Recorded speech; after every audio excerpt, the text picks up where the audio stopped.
목회 데이터 연구소라는 기관에서 사람들의 그 SNS에 대해서 또 자존감에 대해서 리서치를 했습니다.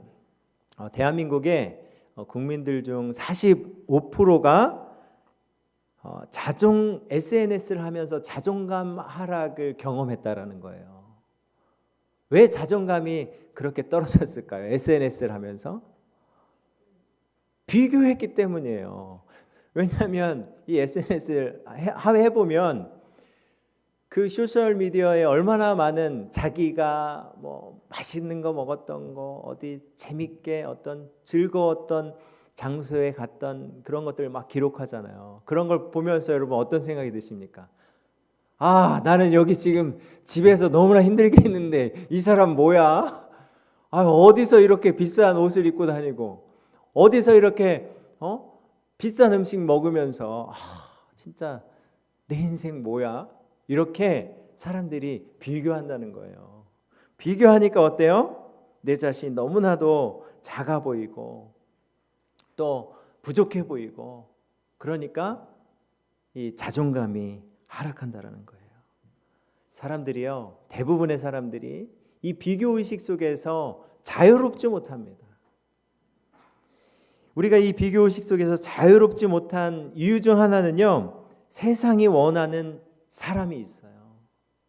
그리고 학식이 높거나 사회적으로 영향력 있거나 뛰어난 사람들을 세상은 원합니다. 그렇죠? 그 기준이 확실해요. 그러니까 우리 모두 막 열심히 노력합니다. 그 기준에 부합한 사람이 되기 위해서 노력해요. 그렇게 노력하는데 어때요? 선택되는 사람은 많지 않다라는 거예요. 그러니까 여러분 내 마음이 무너지는 거죠. 아, 나도 열심히 노력했는데 나도 그렇게 힘써서 여기까지 왔는데 그렇게 선택받지 못하니까 여러분 스트레스 받는 거예요. 그래서 남과 비교하면서 허탈감에 빠지게 되는 것입니다. 그래서 우리의 마음이 우울해지는 거예요. 이 세상의 평가는요, 내가 몇 점을 받았는지가 중요합니다. 정해놓은 기준에 부합되는지가 중요한 거예요. 그러나 여러분, 하나님은요, 우리를 능력치로 바라보지 않습니다. 평가하지 않습니다. 하나님 우리의 조건으로 평가하는 분이 아니에요. 내가 뭘 해서, 내가 어떤 정말 뛰어난 사람이 되어서 그 정도 수준에 올라가야 하나님은 나를 부르시고 택하시는 분이 아니에요. 하나님은요, 이미 준비된 사람을 찾으시는 것이 아니라 부족한 사람을 부르시고 그 부족한 사람을 부르셔서 아주 그 주님의 사랑으로 빚어서 그렇게 사람을 세워 사용하신다라는 것입니다. 여러분, 이것이 하나님의 방법이고 하나님 나라의 원리입니다. 여러분, 우리가 잘 알고 있는 이 베드로 아시죠? 베드로는 어떤 인물입니까? 이 성경에 나와 있는 베드로의 모습을 보면요, 그가 말이 앞서는 아주 감정적인 사람임을 우리는 볼 수가 있습니다. 베드로는 너무나 베드로는 어떤 사람이었어요? 어부였어요. 무식한 사람이었어요. 또 야고보와 요한은 어땠습니까?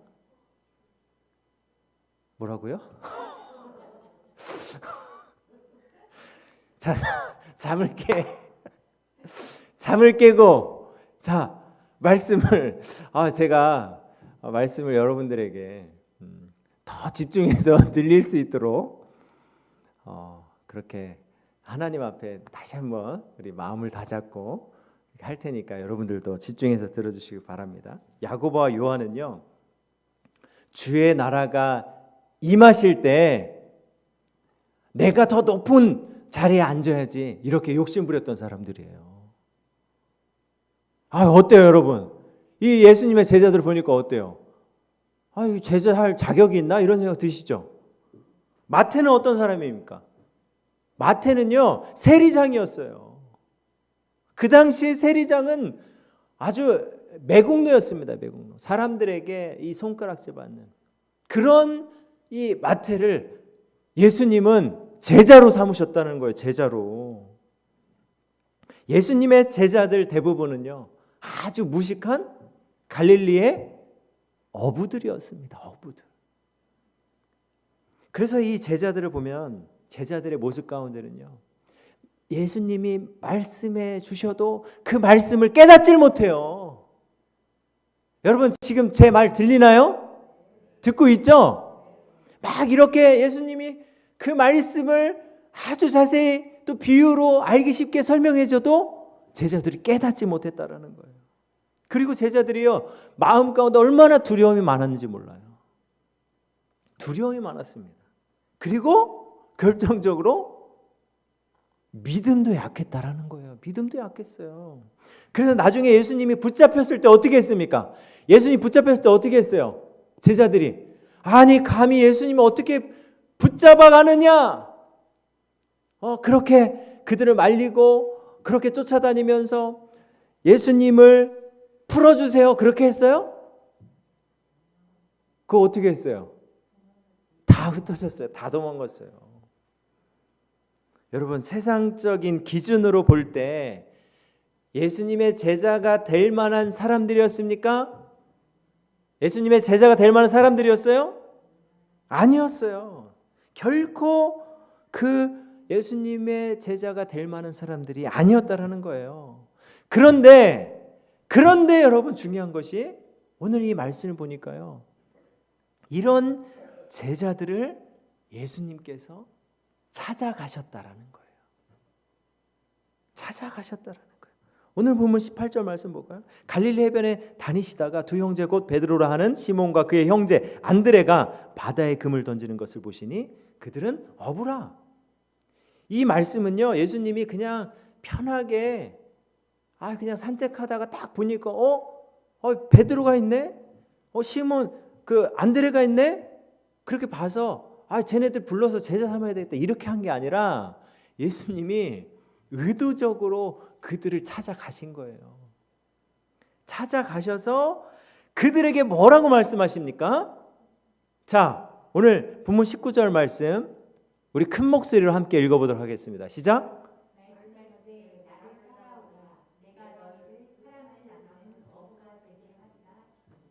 네, 그들에게 가셔서 말씀하셨어요. 나를 따르라, 나를 따라오라, 이렇게 말씀하신 거예요. 예수님이요, 제자들에게 너희들 다 준비되어 있냐? 내가 너희들을 사람 낚는 어부로 쓸 건데 그런 사람으로 제자 삼고자 하는데 너희들 전도 잘할 수 있겠냐? 몇 명 정도 할 수 있겠어? 한 100명은 할 수 있겠냐? 1000명은 할 수 있겠냐? 이렇게 묻고 그렇게 기준을 보고 그 사람들을 평가한 다음에 나를 따라오라 이렇게 말씀하신 것이 아니라 먼저 그들을 택해서 부르셨다라는 거예요. 여러분, 이것이 은혜라는 것입니다. 이것이 은혜예요. 내가 뛰어난 사람이 되어서 내가 그렇게 주님 앞에 주님 나를 받아주세요 할 만큼 그런 많은 일을 해서 주님이 나를 택해 주신 것이 아니라 주님이 우리도 이 예수님의 제자들처럼 부족한 게 얼마나 많이 있습니까? 그렇게 주님의 뜻 가운데 부합하게 살아가는 그런 존재들이에요. 우리가 그렇게 살고 있어요? 아니잖아요. 아닌데도 불구하고 주님이 나를 먼저 찾아오셨다는 거예요. 그리고 나의 기준을 따지는 것이 아니라 나에게 먼저 나를 불러주셨다는 거예요. 나를 택해 주신 거예요. 나를 부르신 거예요. 여러분, 이것이 바로 우리에게 이것이 복음입니다. 복음. 복된 소식이에요. 복음은요, 나의 기준을 따지지 않습니다. 내가 무엇을 했느냐가 중요한 것이 아니에요. 내가 부족하여도, 내가 연약하여도, 내가 무식할지라도, 내가 근심이 많을지라도, 내가 죄의식이 많을지라도, 내가 돈이 없을지라도 주님은 그런 것들을 바라보지 아니하고 나를 택해 주셨다라는 거예요. 나를 찾아와 주셨다라는 거예요. 여러분, 혹시 이 자리에 비교 의식으로 인해서 마음 아파하시는 분이 있으십니까? 너무 마음 가운데 우울하고 속상해 하시는 분이 있으십니까? 여러분, 비교하지 마십시오. 그 주님이 나를 찾아와 말씀하십니다. 나를 따라오너라. 여러분, 선택받은 자들이에요. 여러분, 부름받은 자들입니다. 그렇기 때문에 우리는 이 부름받은 이 은혜를 바라보면서 날마다 감사해야 되는 거예요. 날마다 그 부르심 앞에 감격하며 기억하며 나아가야 하는 것입니다. 오늘 본문 이 19절에 나오는 나를 따라오라는 이 주님의 말씀, 이것이 은혜라는 거예요. 이렇게 부르신 그 주님의 이 부르심은요, 단순히 주님 뒤를 걸어오라는 말이 아닙니다. 이것은 예수님과 함께 걷고 함께 배우고 함께 한다는 의미입니다.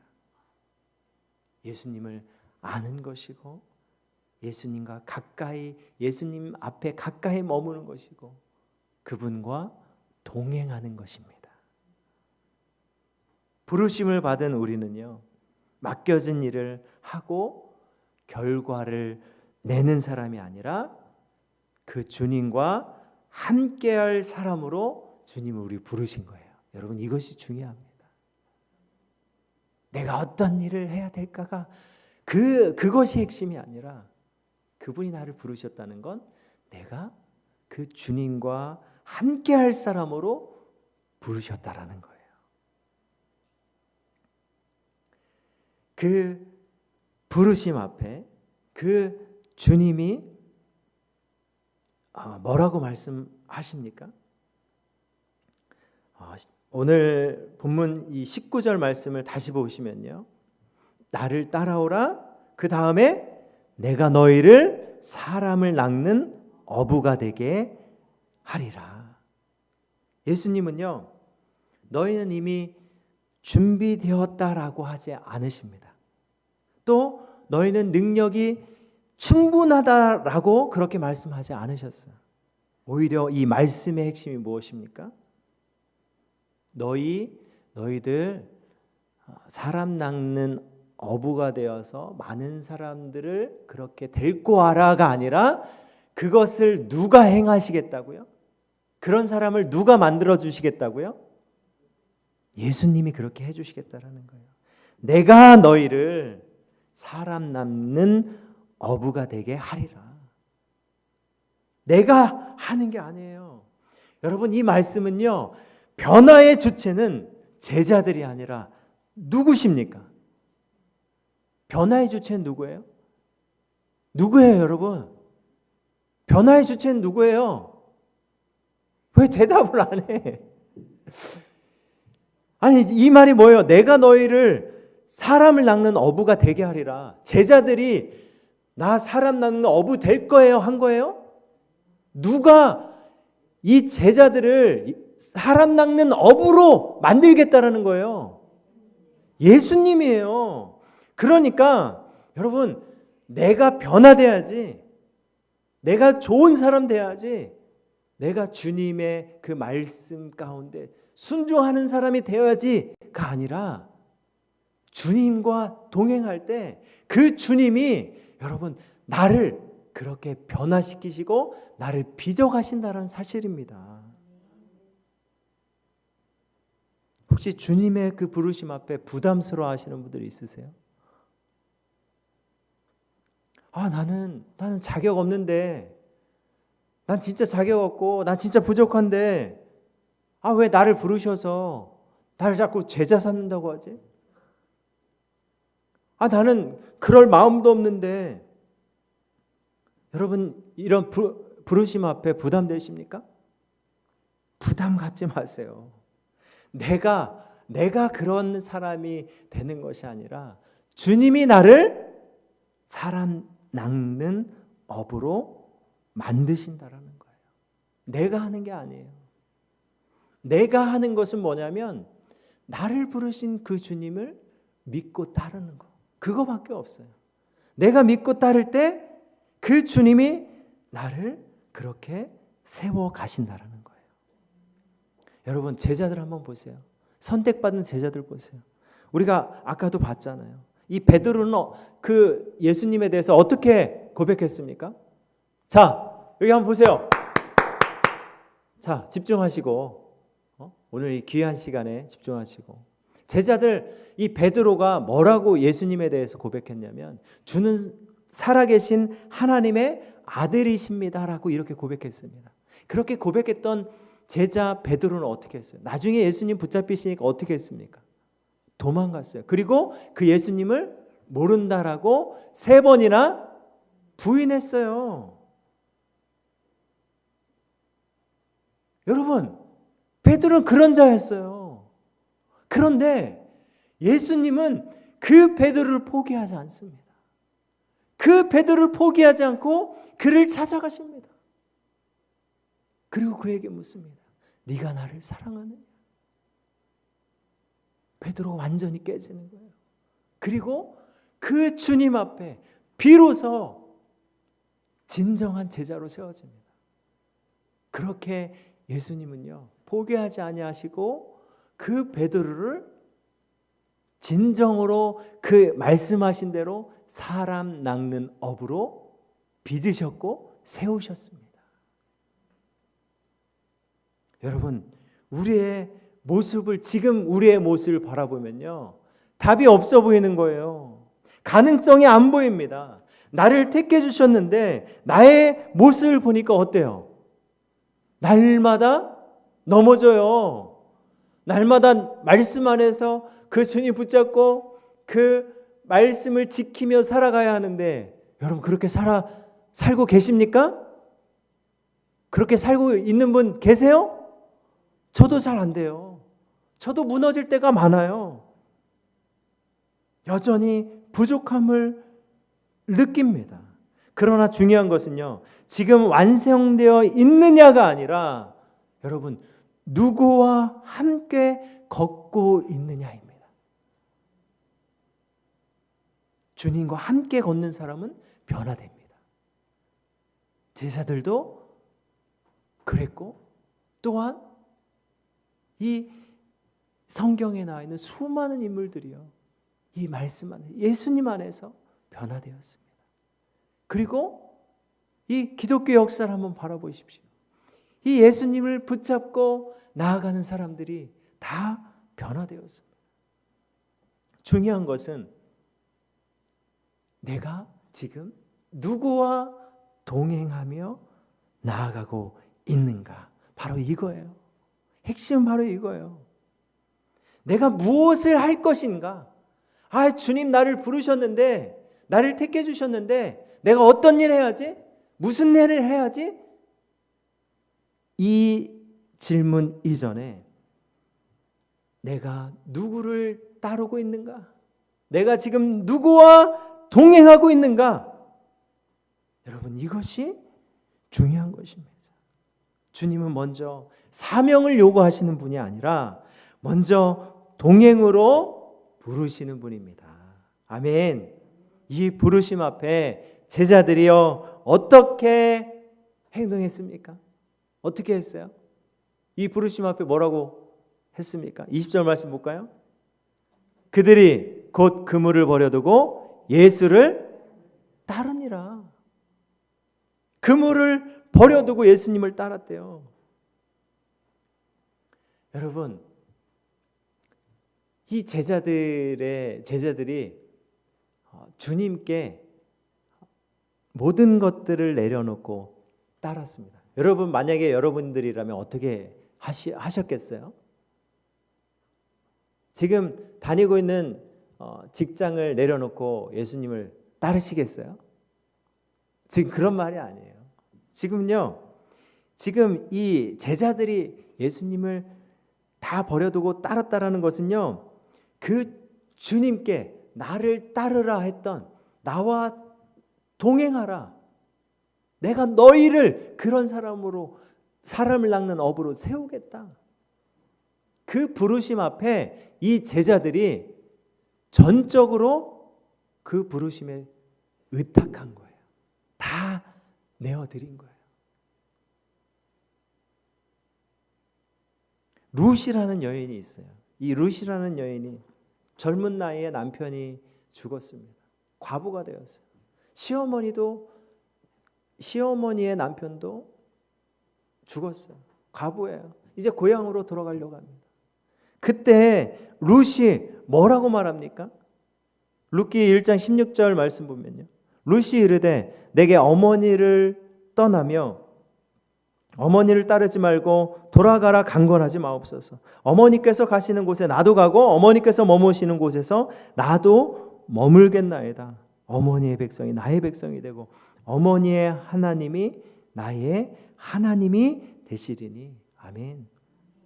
이 룻은요, 전적으로요, 그 어머니를 모시고 그 어머니가 가시는 곳에 가겠다라고 합니다. 왜 그랬습니까? 바로 어머니의 하나님이 나의 하나님이 되시기 때문에 그 하나님을 믿고 나아가겠다라는 거예요. 여러분, 이것이요, 전적인 의탁입니다. 전적인 의탁의 모습이에요. 여러분, 우리는 세상을 살아갈 때 무엇을 하느냐가 중요한 것이 아니에요. 바로 누구를 따라 사느냐가 중요합니다. 그분이, 나를 부르신 분이 누구예요? 주님이에요. 그 주님의 음성 앞에 우리는 그 주님께 의탁하며 그 주님을 바라보며 나아가는 거예요. 여러분, 이 질문 앞에 여전히 머뭇거리고 있습니까? 여전히 따라가야 하나? 주님이 나를 부르시는데 나는 세상적으로 너무 바쁜데, 내가 갖고 있는 것도 너무 많은데, 여러분, 이렇게 고민하고 있습니까? 계속 머뭇거리고 있습니까?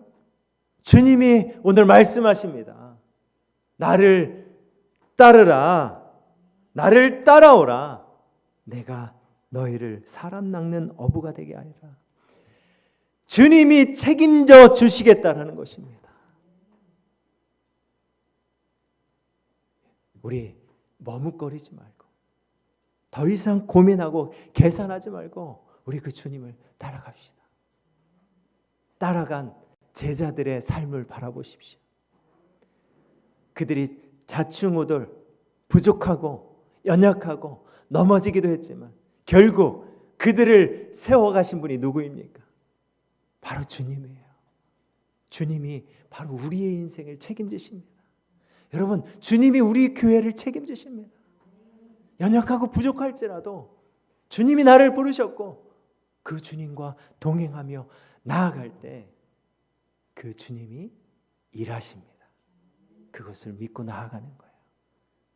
나오미가 그 어머니의 그 하나님이 나의 하나님이 되겠다라고 그렇게 고백하며 나아갔던 것처럼 우리도 여러분 전적으로 의탁하며 나아가는 삶이 되길 축복합니다. 제자들이요, 중요한 것들이 있었지만 다 내려놓고 그 주님을 따랐습니다. 여러분, 직장을 그만두고 내가 하고 있는 거 다 그만두고 나아가는 소리가 아니에요.